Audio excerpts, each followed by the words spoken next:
Dando continuidade então à aula anterior, nós vamos agora abordar o conceito de definição matemática formal de análise de algoritmos. Bom, a definição matemática formal estabelece que, dado um algoritmo ao qual é submetida uma entrada de tamanho n, que pode ser um valor qualquer, geralmente é um array de capacidade n ou uma variável inteira, tá? Um algoritmo também que possui na sua sintaxe um conjunto de instruções quezão. Esse quezão representa um conjunto de todas as instruções que um algoritmo pode ter, como, por exemplo, as declarações de variáveis, operações aritméticas, instruções do comando for, dentre outras. Um algoritmo também onde cada instrução quezinho pertencente ao conjunto quezão possui o mesmo custo computacional. Esse quezinho da definição matemática representa cada instrução do algoritmo de forma individual. E, por fim, um algoritmo também no qual a simbologia f de quezinho representa a quantidade de vezes que cada instrução quezinha seja executada. Dadas essas definições, a fórmula de complexidade T de n de um algoritmo pode ser encontrada por meio do somatório de todas essas instruções f de quezinho. Isso pode parecer um pouco complicado de entender à primeira vista, principalmente se você não estiver bem familiarizado com essa definição de somatório aqui que a gente apresenta na fórmula matemática, no modelo matemático formal. Por esse motivo, vamos fazer um pequeno exemplo de análise de um algoritmo com uma estrutura de repetição for, e aí ao longo dessa resolução eu vou mostrando a associação com essas simbologias matemáticas para te ajudar a entender melhor como funciona. Então, tomemos como exemplo um algoritmo simples, um algoritmo que recebe como entrada uma variável n e imprime dentro de uma estrutura de repetição o valor de uma variável. Pois bem, antes de começar a fazer a contagem de instruções, nós precisamos aqui entender quais são as instruções desse algoritmo. Principalmente quais são as instruções do comando for que nós vamos contabilizar, tá? Quantas vezes cada uma delas é executada. Bom, analisando essa estrutura de repetição, a gente percebe que ela define um iterador, uma variável i, aqui que começa de 0, e vai até n-1, tá? Pela sua condição aqui, enquanto i for menor que n, ou seja, ela vai até o valor anterior a n. E ela incrementa de 1 em uma unidade. Então, o que é que isso sugere? Isso sugere que essa estrutura de repetição, ela implementa um laço com n repetições. Isso aqui é muito latente, visível na estrutura. Bom, então vamos dar continuidade contabilizando então as instruções. Sabemos que o comando de inicialização do comando for é uma instrução que é executada uma única vez. Então, independente da quantidade de repetições, a inicialização é sempre uma única instrução. Sabemos também que a quantidade de incrementos de um for é igual à quantidade de repetições. Portanto, a instrução i++ é executada n vezes. Tá? Isso é uma regra.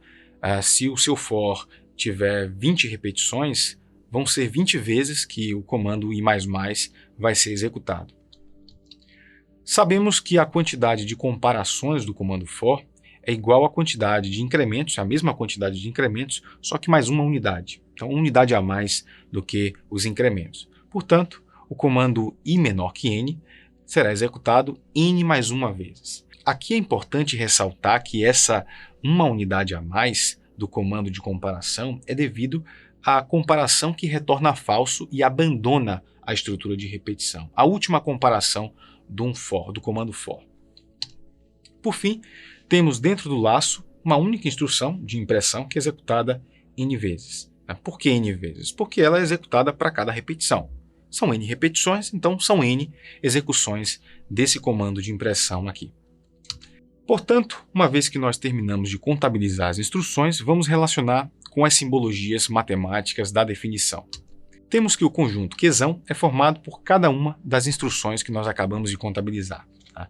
O comando de inicialização, a comparação, os incrementos e as impressões. Vimos que a quantidade de execuções da instrução int i igual a 0, que é a inicialização do comando for, foi igual a 1, ou seja, foi executada uma única vez. Vimos que a quantidade de execuções da instrução de comparação, i menor que n, foi igual a n mais 1. Da mesma forma, a quantidade de execuções da instrução de incremento do i++ foi igual a n, a quantidade de execuções da instrução do comando de impressão, o print, também foi igual a n. Então, por fim, o que a gente precisa fazer agora é somar todos esses custos que foram contabilizados. Somando todos, chegamos então a uma expressão algébrica que, quando é reduzida, chega então a uma fórmula matemática. E essa fórmula representa a complexidade de tempo T de n desse algoritmo.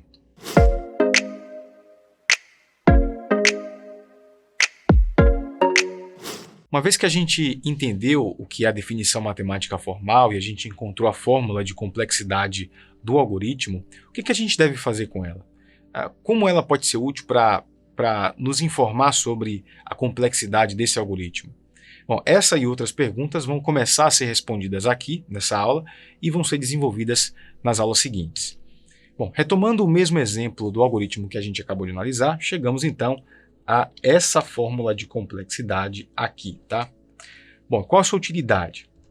A partir dessa fórmula, a gente pode descobrir a quantidade exata, ou seja, precisa, de instruções que é executada pelo algoritmo para qualquer tamanho de entrada n que for submetida a ele. O que é que isso significa? Imagine, por exemplo, que você queira descobrir a quantidade exata de instruções que esse algoritmo vai executar se ele receber entradas de tamanho 5, 10 e 15. Para resolver isso, você só precisa substituir o n por cada um desses valores na fórmula. Por exemplo, para n igual a 5, basta substituir o n por 5, que resulta então nessa fórmula t de 5 igual a 3 multiplicado por 5 mais 2. Se a gente resolver isso, nós vamos chegar a 17 instruções. O que é que isso significa? Significa que se o algoritmo receber uma entrada de tamanho 5, ele vai executar 17 instruções. Da mesma forma, se a gente submeter o 10 no lugar do n, vai resultar então em 3 multiplicado por 10 mais 2, que vai acabar resultando em 32 instruções. E isso significa, da mesma forma, que se o algoritmo receber uma entrada de tamanho 10, ele vai executar exatamente 32 instruções. Da mesma forma, seguindo o mesmo raciocínio, para n igual a 15, basta substituir o n por 15, o que vai resultar nessa fórmula de complexidade aí, que, quando resolvida, vai gerar as 47 instruções. Entendida a utilidade básica de uma fórmula de complexidade, a gente vai agora tentar expandir um pouco mais a nossa percepção sobre elas, visualizando os gráficos dessas fórmulas matemáticas em um plano cartesiano.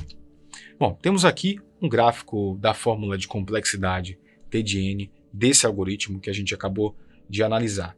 Aqui é importante ressaltar que sempre que nós fizermos uma análise gráfica de um algoritmo, estaremos relacionando o tamanho da sua entrada n, representada aqui pelo eixo x, com a sua quantidade de instruções executadas, aqui representada pelo eixo y.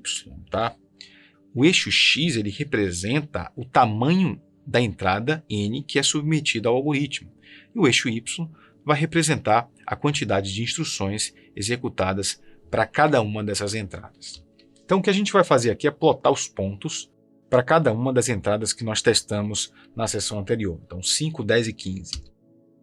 Plotando o n igual a 5, a gente tem ali as 17 instruções executadas para 10 e o para 15, tá? Com suas 47 instruções executadas. E o que é que a gente percebe aqui? A gente percebe claramente que esse é um algoritmo que possui um comportamento de crescimento linear, ou seja, as quantidades de instruções executadas por ele crescem de forma proporcional ao tamanho n das entradas que são submetidas a ele.